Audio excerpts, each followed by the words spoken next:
मोटापा दोष ठीक करने में आसनों व प्राणायाम की भूमिका।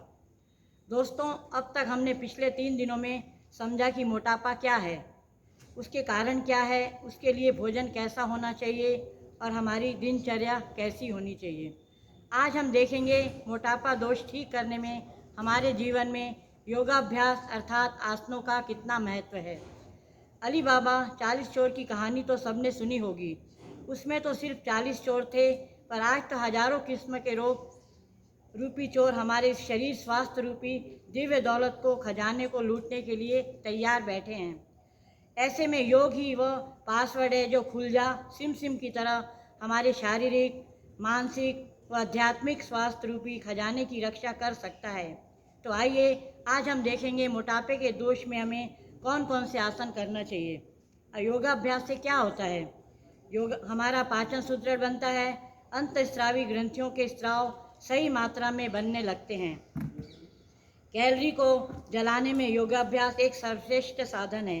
यदि हम प्रतिदिन 60 मिनट योगाभ्यास करते हैं तो मोटापा बढ़ने की संभावना कम होने लगती है और शारीरिक व मानसिक स्थिति अच्छी बनती है।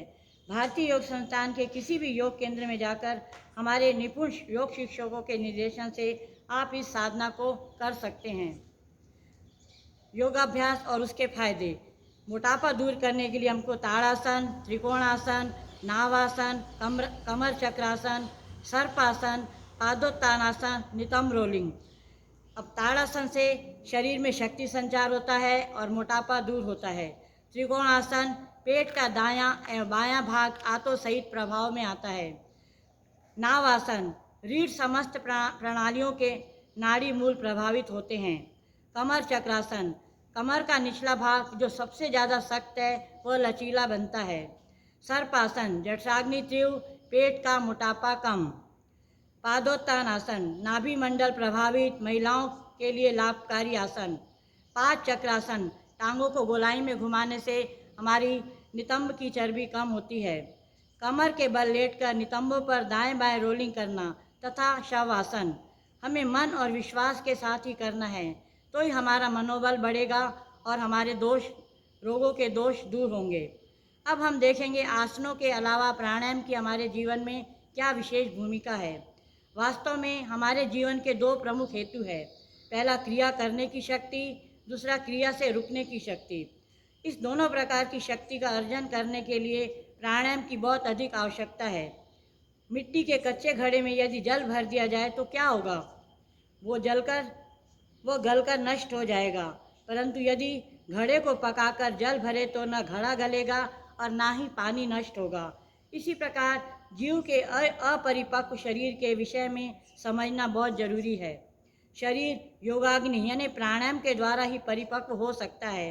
हम अक्सर क्या करते हैं, रोगों को ठीक करने के लिए औषधि का सहारा लेते हैं, परंतु यदि देखा गया है कि रोग इन औषधियों से नष्ट नहीं होते। प्राणायाम के अभ्यास से 100% रोगों से छुटकारा मिल सकता है। तो मोटापा दोष दूर करने के लिए हमें आसनों के साथ साथ प्राणायाम भी करना है। उसके लिए हमें गहरे लंबे श्वास, अग्निसार, कपालभाति, सूर्यभेदी, भस्त्रिका इन प्राणायामों के अभ्यास करें और आजीवन निरोगी रहें। जिस प्रकार अग्नि से सोने की धातु को तपाया जाता है उसके दोष नष्ट हो जाते हैं और धातु शुद्ध हो जाती है, वैसे ही प्राणायाम एक ऐसा अभ्यास है जिसको अग्नि में जलकर सभी मल नष्ट हो जाते हैं। प्राणायाम के अभ्यास से सभी नाड़ियों का शोधन होता है और मन शांत हो जाता है। प्राणायाम के अभ्यास से स्थूल व सूक्ष्म शरीर के सभी दोष ठीक होते हैं। शरीर में प्राण का संतुलन बनने लगता है, जिससे साधक को शारीरिक व मानसिक स्थिरता प्राप्त होती है। इस पर हमको बहुत एक सुंदर दृष्टांत दिया गया है। स्वामी विवेकानंद जी रोज की तरह अपना पीतल का लोटा रोज साफ करते थे पूजा करने के लिए। तो एक बार एक पूजा का लोटा साफ कर रहे थे तो उनके शिष्य ने कहा कि ये तुम रोज रोज क्या 5-7 मिनट बर्बाद करते हो इसको यदि हफ्ते में एक बार भी मान लिया जाए और फिर बाकी दिन इसको खगाल कर हम इससे काम चलाया जा सकता है। तो स्वामी विवेकानंद जी ने कहा ठीक है, जैसा तुम बोलो ठीक है, सही बात है, 5-7 मिनट समय क्यों बर्बाद करना। वो उस दिन से उन्होंने लोटा मांजना बंद कर दिया। ऐसे 1 दिन, 2 दिन, 3 दिन हो गए, फिर हफ्ता हो गया तो उन्होंने शिष्य को जाकर कहा, यदि तुम्हारे पास समय है तो इस लोटे को तुम साफ कर दो। शिष्य ने हामी भर दी, ठीक है मैं कर देता हूँ। तो कुएं के पास गए और मूंज से लोटे को साफ करने लगे। लोटे को साफ करते रहे तो भी लोटा उतना चमका नहीं।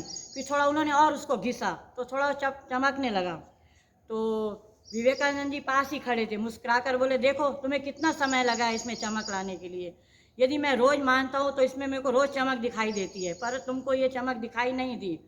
इसी प्रकार हम लोग जब रोज़ योगाभ्यास करते हैं, ऐसे जैसे ही साधक का होता है, अगर वो रोज़ योगाभ्यास करे तो ऐसे ही रोज़ चमकेगा। तुम एक दिन अभ्यास छोड़ोगे तो तुम्हारी चमक फीकी पड़ जाएगी। पहले जैसी चमक पाने के लिए तुम्हें फिर और वक्त बर्बाद करना पड़ेगा। इसीलिए अगर समाज को मजबूत स्तंभ देना चाहते हो तो नियमित अभ्यास करो तथा इस लोटे की तरह चमक कर समाज में रोशनी बिखेरो।